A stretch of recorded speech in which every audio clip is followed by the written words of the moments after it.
Bad move, yan naman ang tingin ni Senador J.V. Ejercito sa desisyon ng palasyong huwag munang ilabas ang listahan ng mga proyektong pinondohan ng kontrobersyal na Disbursement Acceleration Program o DAP. Ayon kay Ejercito, dapat daw ginabayan ni Budget Secretary Butch Abad na siyang itinuturong arkitekto ng DAP ang Pangulo sa usapin. Ngayon tila ang presidente pa raw ang sumasalo at pumoprotekta sa kanyang mga tao. Idinadaing din ni Ejercito ang anyay double standard sa investigasyon. Bakit daw kapag oposisyon ang nadadawit ay tila guilty agad aniya ang tingin. Pero kapag tauhan daw ng Pangulo, kiniklear pa umano.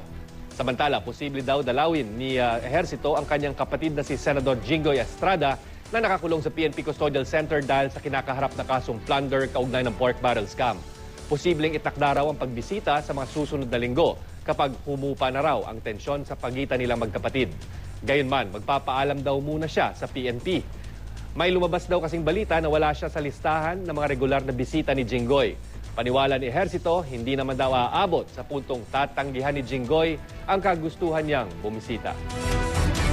At yan po ang mainit na balita sa oras na ito. Tutok lang dito sa GMA News TV para oras-oras alam mo. Ako po si Chino Gaston. Magandang hapon.